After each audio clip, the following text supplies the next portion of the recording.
Pues tengo el gusto de saludar a un querido amigo, hombre talentoso e inteligente, consultor de mercadeo político, que es Carlos Ferrín.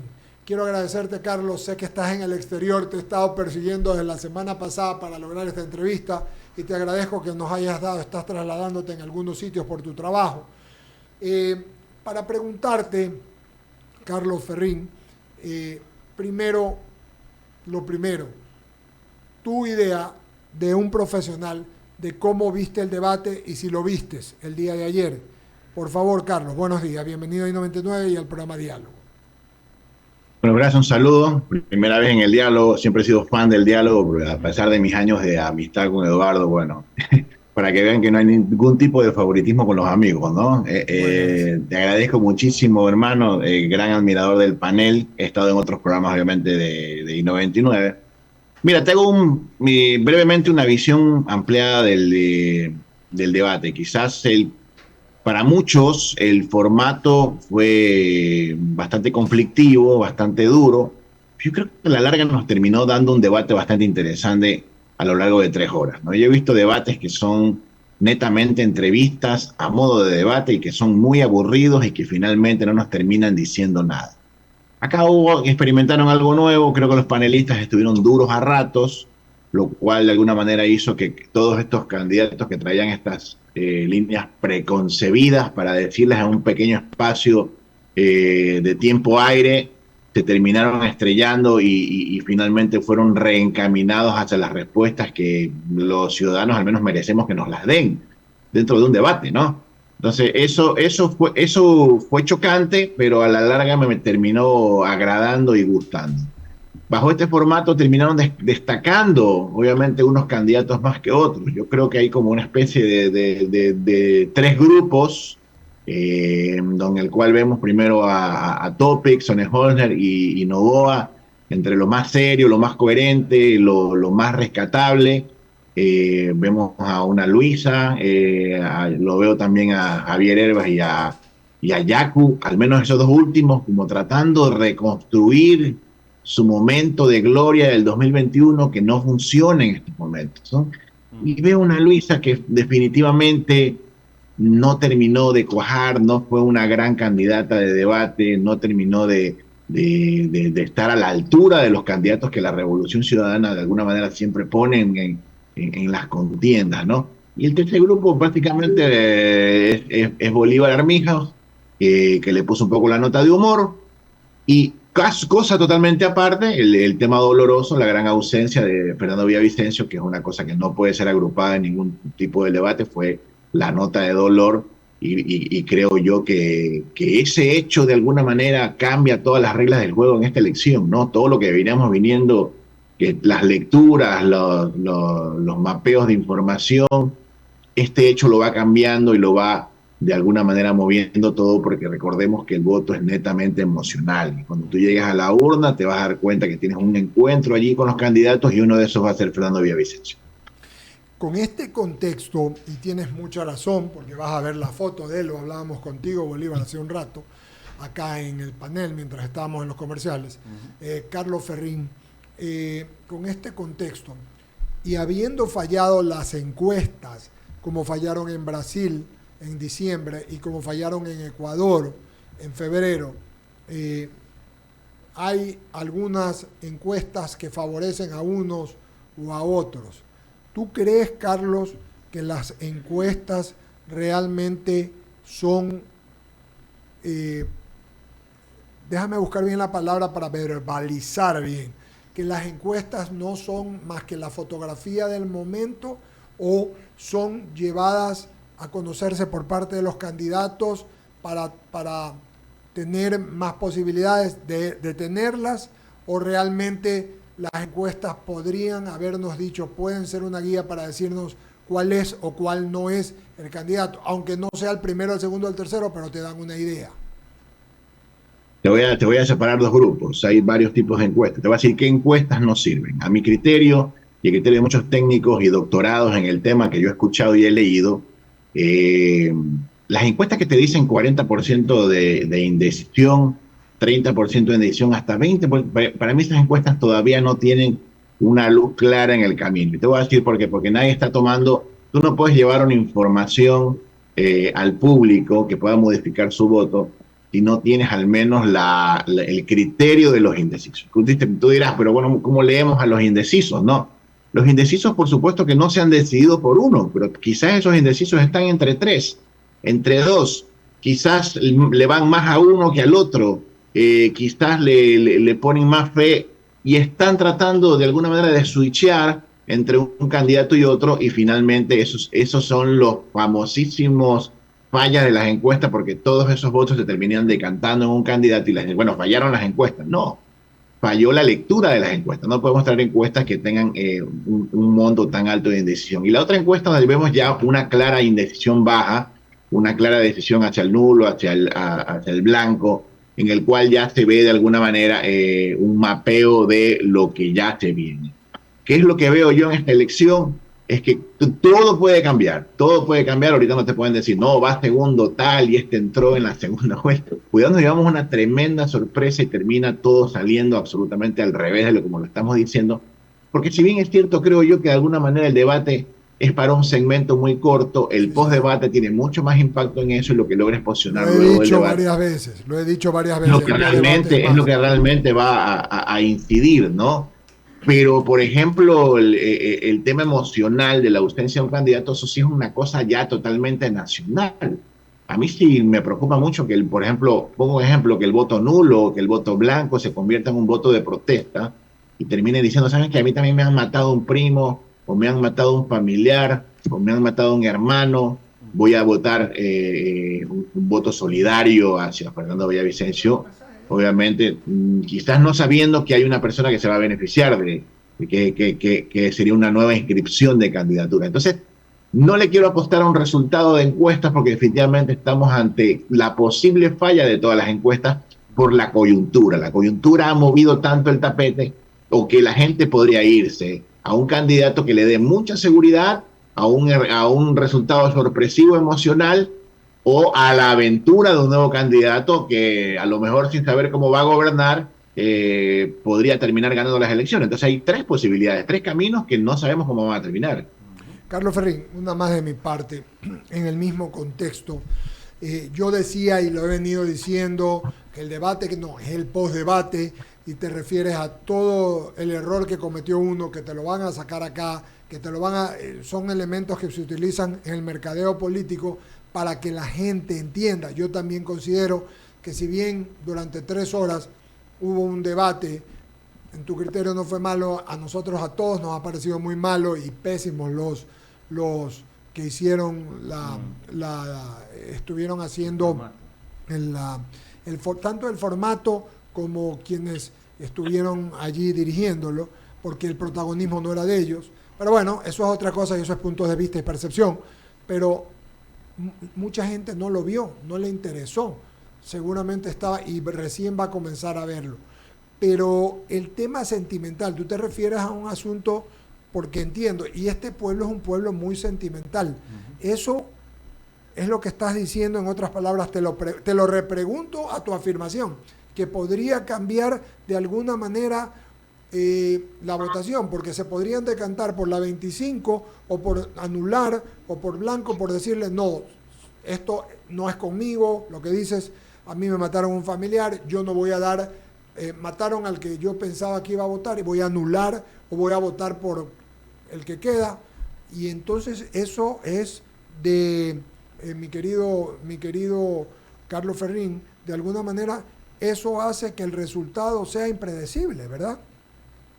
Sí, te voy a responder primero por la parte final y luego la primera pregunta. Mira, en efecto sí modifica las reglas del juego. Entonces, ¿eso qué quiere decir? En este momento, con mayor razón, no miremos encuestas. O sea, aparte que ya está prohibido difundirlas. Sí, no se pueden difundir ya. Así es. ¿Por qué? Porque han cambiado las reglas del juego. Por supuesto que modifica los comportamientos del elector. El voto es absolutamente emocional, por más racional que sea el pensamiento o la razón por la cual votar. Los debates son más racionales, ¿no?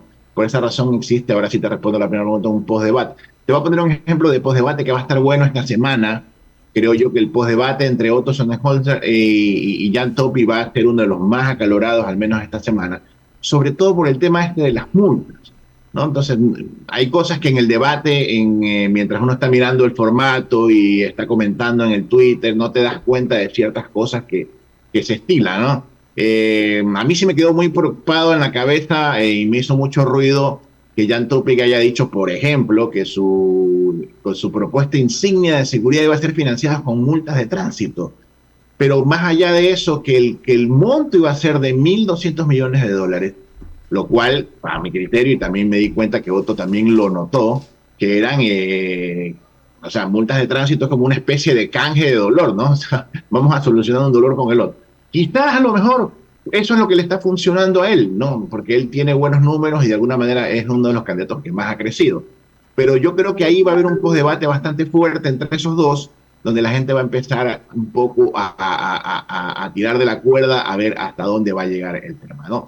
Yo creo que Luisa González se quedó fuera totalmente del postdebate. Ella no hizo, a mi criterio se presenta, ¿cuál es el problema de Luisa González en el debate? Ella se presenta como una histórica militante de la Revolución Ciudadana cuando yo, que caminé por el Palacio en esa época, ni siquiera la recuerdo, no era visible, no es como Patiño, no era como Jack, no era como Pepe Serrano, no era una persona muy visible, una persona que estaba quizás en algún lado donde yo definitivamente no la recuerdo. Era muy difícil para ella decir en mi gobierno o en nuestro gobierno, la gente dice, pero ¿quién es ella? Ella no ha gobernado todavía.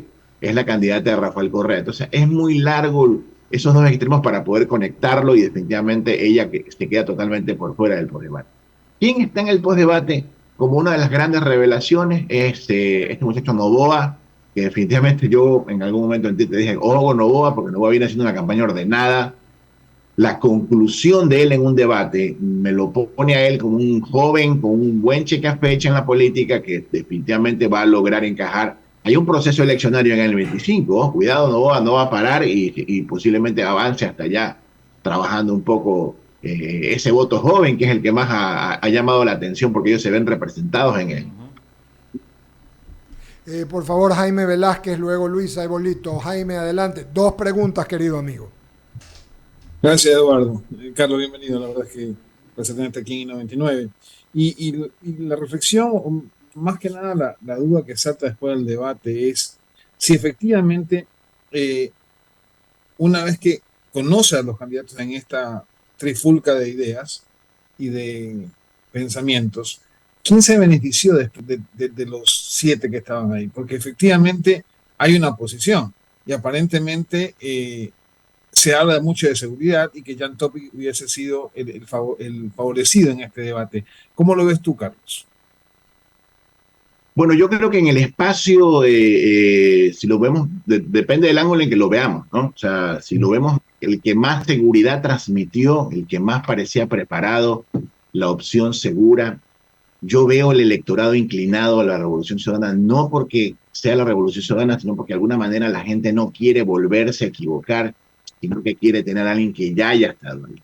El que le sigue en esa lista, digamos que es Otto Sonnenschein. Si Otto al día de ayer fallaba en posicionar que era un hombre que está preparado, que ya ejerció, que ya sabe dónde se prende la luz en el Palacio de Carondelet, o sea, quizás a lo mejor si no hubiese posicionado eso, él hubiese fallado. Pero yo creo que Otto lo hizo bastante bien, fue calmo, no se obsesionó, ni se salió, ni entró en ciertos clichés.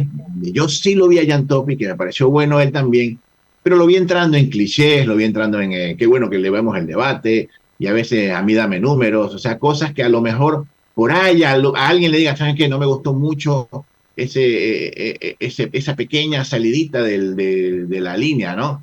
Pero quizás a los que tienen sentido de que el problema principal es la inseguridad y que no le importa cómo se la resuelvan, a lo mejor a él sí le llama la atención. Entonces es muy difícil marcar un gran ganador del debate.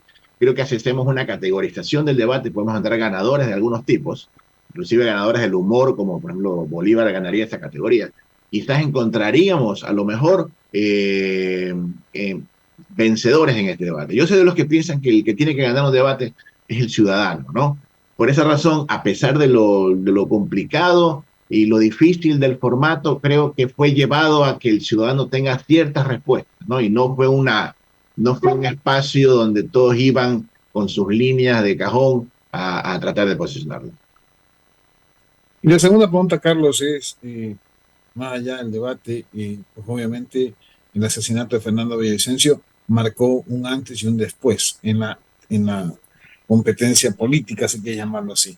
Pero el tema está en que este asesinato, ¿a quién lo lleva, digamos, a absorber, si quieres llamarlo así, o realmente no importa quién esté en la lista de Fernando Villavicencio y el conglomerado de los electores se van a inclinar hacia ellos por emoción, por emotividad, es decir, lo que tú decías al comienzo, ¿no? O sea, yo me identifico con este hombre que en un momento dado es el mártir, ¿no? Entonces, te diría que si hubiese sido las elecciones justamente el día en que lo asesinaron, creo que hubiera ganado él. Pero yo creo que eso se fue diluyendo poco a poco y más bien hoy en día, luego del debate, luego de las reflexiones, y que me pareció injusto que no estuviesen ellos, pero ¿cómo ves tú realmente esa ausencia de Fernando Villavicencio digamos, no en la papeleta, pero sí en el debate, sí en las discusiones de los candidatos, favorece a la misma lista o es que realmente le está favoreciendo a otro candidato?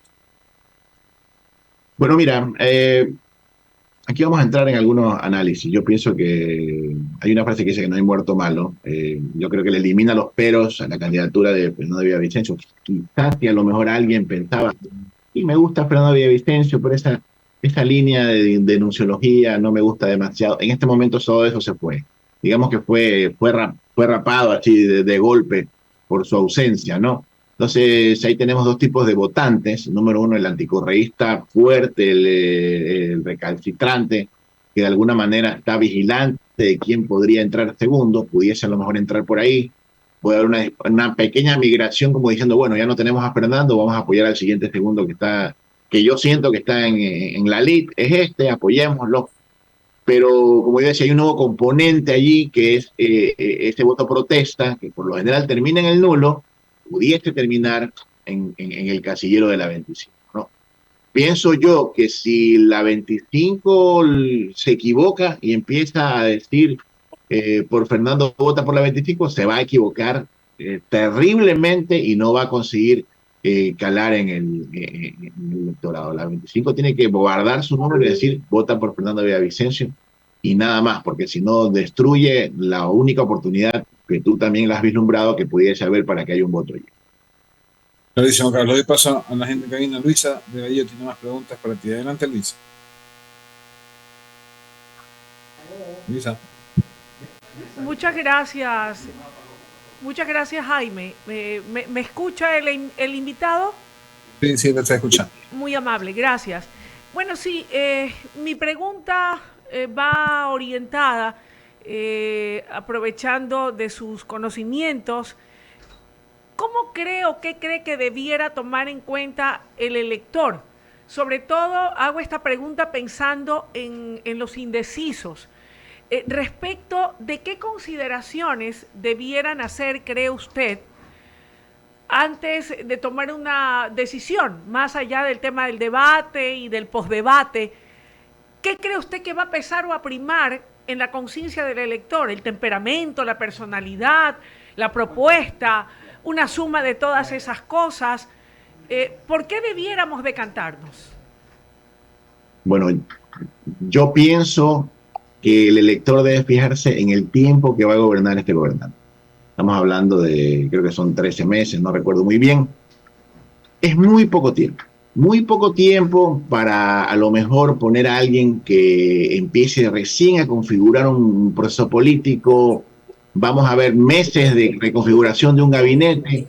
Ojalá pueda ser un candidato que ya conozca el palacio. Ojalá pueda ser un candidato que efectivamente entre a trabajar de entrada, sepa cuáles son los problemas de gobernabilidad, que tenga un buen bloque o al menos haya logrado una buena coalición de bloques de segunda vuelta para gobernar.